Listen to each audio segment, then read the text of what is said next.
Assalamu alaikum, dear friends, how are you? Money, money, money, wealth, wealth, wealth, finances. All of us want to improve our financial position. All of us want to become a wealthy person. But we need to learn it. I need to learn it. You need to learn it. Most of us need to learn it. How to become a wealthy person. How to become a rich person. Or at least how to become financially comfortable person. Our financial well-being, it remains at the top of our agenda for the reason that whatever we want to do in our life, it has a lot to do with the money. So if we want to buy something, or even if we need the services of somebody, in both of these cases, I think money does play a crucial role in all that. So this is the reason that money is so important. Today we have made it a topic of our discussion so that I could learn it, so that you could learn it. So there are certain things which we need to understand. First of all, the most basic of all the things, not just the finance, but any type of success, we need three things. One is discipline, discipline, discipline. The second is patience. Be very patient. And third, of course, is a very good strategy, a very good planning. The three of these things does play crucial role in our success about anything else. Even in the field of finances, we cannot, go without these three basic things. Now, let's go toward what is the nitty gritty of becoming a rich human being. How those people who are rich enough, what did they do during their lifetime which has made them a quite a success? So, dear friends and fellows, there are certain things which have been learned through the by the from the financial gurus. Let's look upon the 12 of these, which are very simple, which are quite doable, quite practical. Number one, it is the setting clear financial goals. Define short term and long term objectives such as saving for an emergency fund, paying off debt, or investing in a retirement plan. Somehow it is the financial goal. First of all, we need to set the financial goal. Any sort of goal should be the SMART goal. What is the SMART goal? SMART is the abbreviation comprising five letters. First of all, your goal must be specific. Number two, S for specific. M for measurable. Measurability means that if at all somebody want to gain 500,000 and they have succeeded in gaining, some 250,000, so that is the measurability. Your goal must be specific. Your goal must be measurable. Your goal must be A stands for attainable. It must be realistic. It must be achievable one. If the goal is not doable, achievable, realistic and attainable, what will happen? Whatever we want to achieve in 1 year, we might not be able to achieve even the 7 years. So that is why attainability is also very important. It should be specific, it should be measurable, it should be attainable. Then R stands for the relevant. Mean it should bring the very good improvement in my life. It should be very relevant. Lastly, it is the T, and the T stands for the time bound. The time bound mean that we need to set a deadline that I want to achieve this thing by the end of that particular time. So that is called time bound. So the first thing is set clear financial goals. Number two, it is track your expenses. Tracking your expenses. Monitor your spending to understand where your money is going and identify areas for improvement. Track your expenses. Yes, we need to know where my money is going. There are certain very important needs which I'm meeting with my money is fine. But again, I need to look here whether I'm overspending here or what I'm spending is appropriate, is a reasonable one. There will be certain totally unnecessary things we need to get rid of all that, and that is track your expenses, note and mark the areas for improvement, means the areas where I need to either stop spending or where I need to reduce it considerably. So that is track your expenses. Number three, create a budget. Every time we talk about creation of a budget, people are, feeling like maybe they won't be able to do it. It is too complicated. It is not too complicated. You don't have to make a budget for the country or a big company. Rather, it is a budget for one family, for one individual, or for one family. So that is, I think, quite doable. How? Allocate your income into categories like housing, like food, like transportation, and all your important needs separately. All your important needs separately.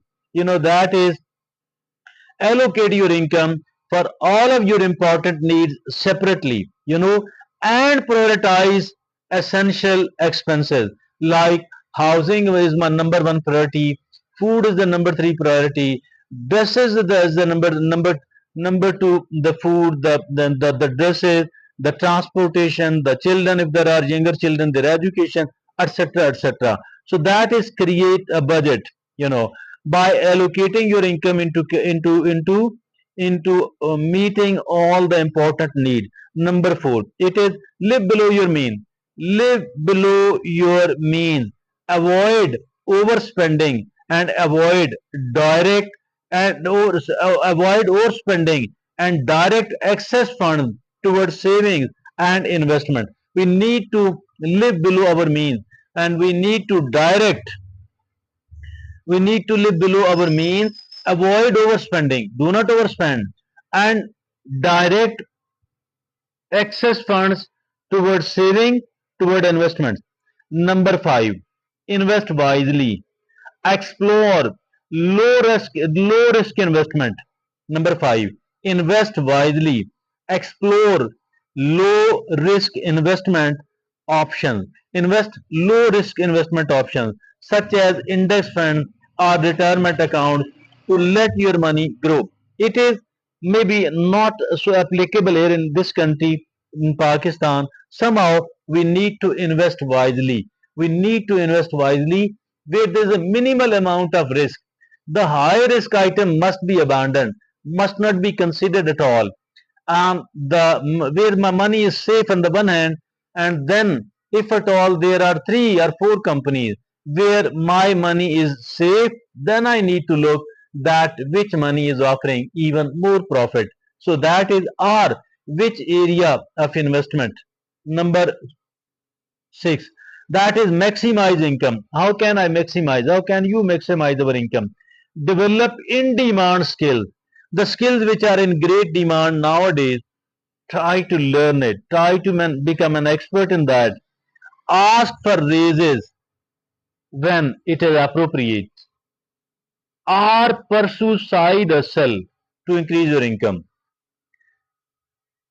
Learning the in demand skills, the skill which are needed nowadays. Also, if I am working in a company somewhere else, I need to ask for a raise at an appropriate time. Thirdly, I need to start a side hustle. So that is maximize the income. The seventh is minimize debts.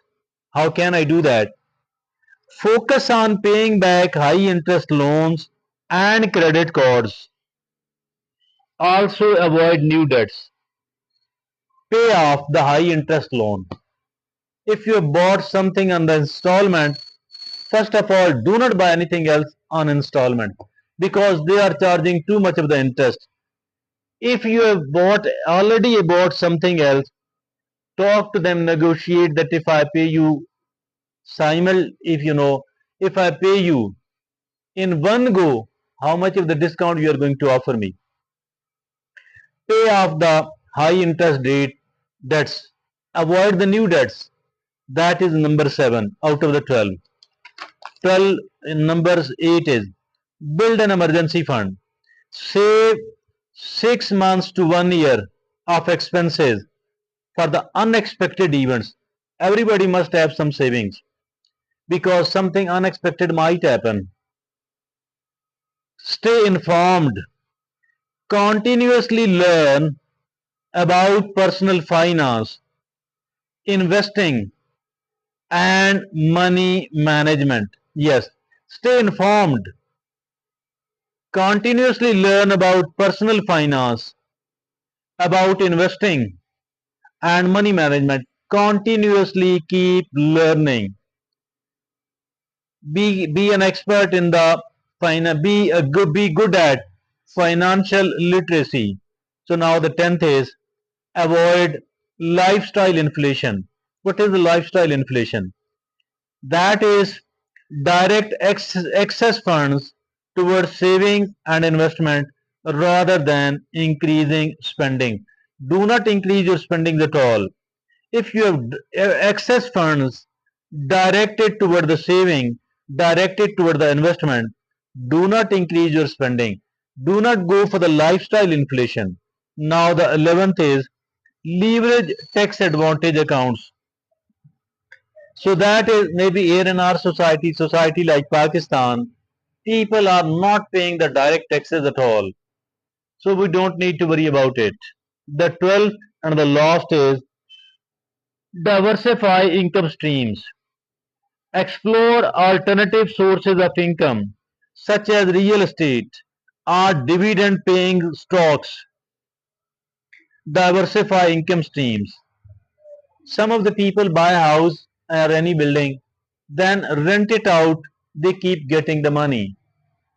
Then some of the people, they invest money in the stocks. It is diversify income streams. Have more than one sources of income, not just one. Now the bottom line is, remember, financial growth is a marathon, not a sprint. By following these 12 steps and maintaining a consistent effort, you will be on your way to improve your financial well-being. So that is the formula of financial well-being. 12-point agenda. Easy, not so difficult to understand, not so difficult to practice at all. But if at all it is practiced with discipline, with the patience, and of course with the good planning. That is the good planning. These 12 points are the good planning. Even if at all somebody understand and implement 9 or 10 out of these, which is not complicated, not difficult at all, I think that we can become, I can become, you can become financially comfortable person. We will be enjoying well-being in our life. So that's all from me today. Thank you very much.